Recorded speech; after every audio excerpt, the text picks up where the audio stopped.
Reliance Industries is, as mentioned, it's a large 50-year-old conglomerate in India, and it's got exposure to almost all parts of the Indian economy. It started in oil and textiles. It's got a pretty massive retail operation that they own. They own hotels and all sorts of different things. But the focus is on Geo Digital, which is Reliance's digital effort, and it's a very unique company, and it's a unique situation. So, in addition to the Geo network, which we mentioned, which really brought the country into 4G connectivity, and I think by the end of this year they'll have the whole country in 5G. And so, just as a foundation, a point of connectivity, they're the middleman. So if you're getting on the internet there, those odds are you're doing that via Geo. They also have a whole bunch of other offerings. They have entertainment, video, and music online. They have financial services online, which they've actually spun off as a separate entity now. They've also announced a deal with the BlackRock to introduce an ETF business. BlackRock sold iShares to a local Indian mutual fund company, but they're interested in re-entering the country, and they're partnering with Geo. Again, I think there's going to be a massive number of Indian smartphone users that are going to manage their investments on their smartphone, including ETF portfolios. And then the real question is how is it going to shake out in e-commerce? And GeoMart has a strong position, but it's pretty competitive. You've got Flipkart in India, you've got Amazon in India, and so there's a lot to be seen on the e-commerce side. But one thing of note is that the U.S. tech leaders, especially Facebook, Instagram, Meta's platforms, and Google, they have a pretty significant position in the Indian internet space. And I think the Indian government, however, has made the decision that they don't want the Silicon Valley companies to own their internet.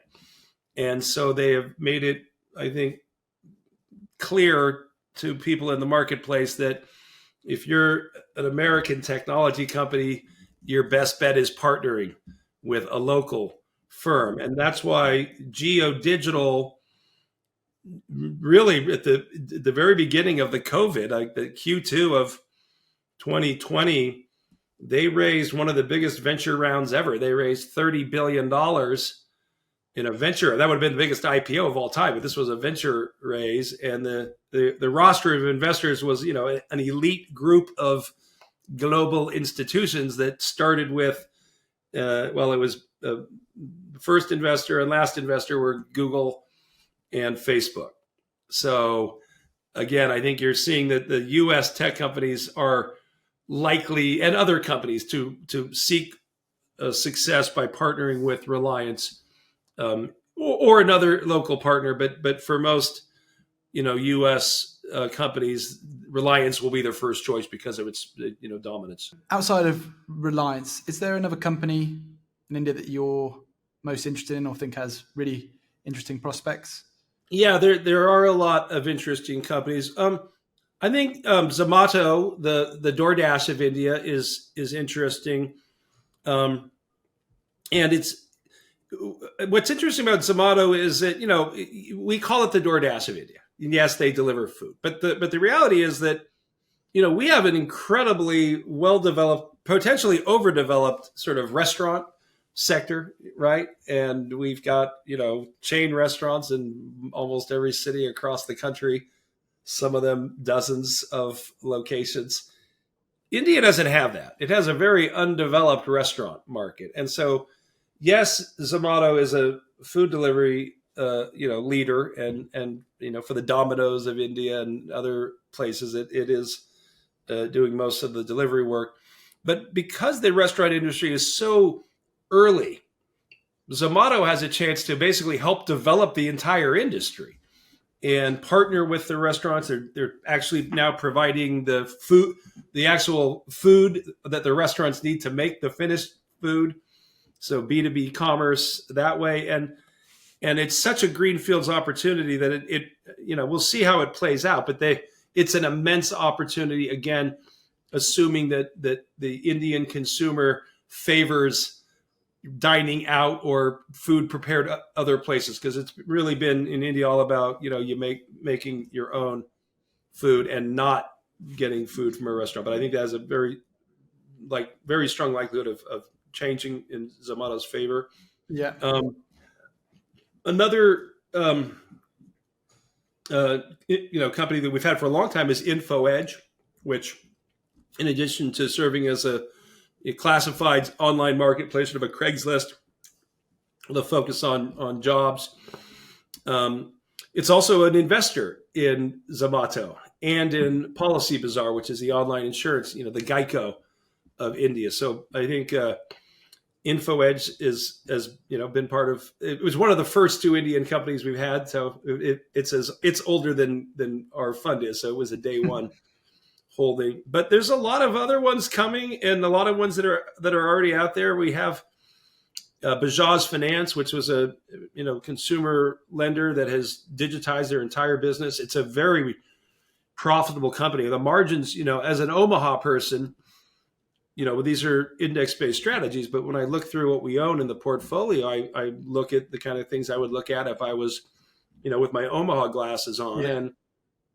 when I'm looking for a moat, I'm looking for high margins, especially high gross margins and operating margins. And Bajaj Finance has, incredible margins. We own another business called the Indian Energy Exchange, which is maybe the most profitable company I've ever seen.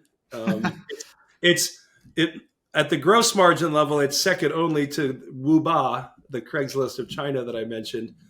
But from a net margin basis, I don't think I've seen one as profitable as it. So it's the same kind of things that that we have here. You've got online payments. Yeah. You've got e-commerce. You've got gaming. You've got Make My Trip, one of our other original companies, which is the travel app. So it's the localized version of the things that we use. And I guess the one other one I would actually go back to, because I mentioned it earlier, but Paytm. So Paytm, which again was in my presentation for 5 or 6 years before it went public, as an example of the unicorns that we're going to eventually IPO. And it did go public right at the top of the Indian internet market, which was about 2 years ago.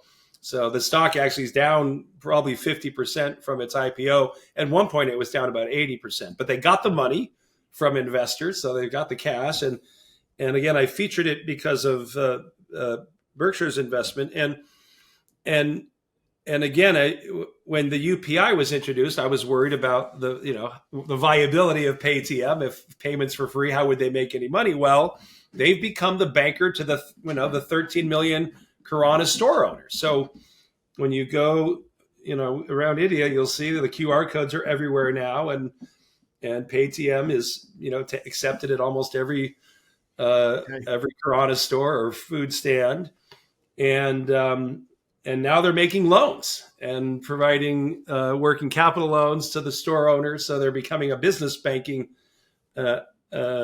business. And one of the fascinating sort of anecdotal things with Paytm, and by the way, they use the UPI. They sit on top of the UPI, so it's a gateway for everybody. And most of these store owners are pretty new. All right. If you look at the chart of when the payments exploded, this was, 2016, 2017. So everyone's kind of a smartphone novice. And one of the challenges they had is when people would come in and they'd say, I made the payment, and the store owner wasn't sure. He wasn't sure that the payment went through. And there were problems with people that would take screenshots of previous payments and say, oh, look, I already paid.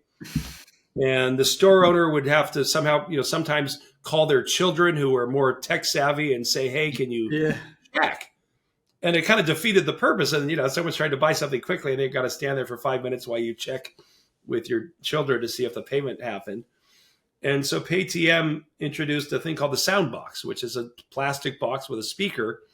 The QR code's on it. It attaches to your phone via Bluetooth, and it makes an audible announcement when a payment is made. So the storekeeper doesn't even have to be involved at all. He just, keeps his ears open, and if payment process, the guy can just grab his produce and walk away without any interaction. So just those little anecdotal things about how this is happening on the front line are interesting. But Paytm, I think, is in it's in a pretty good position to become the financial services leader for these millions of small businesses.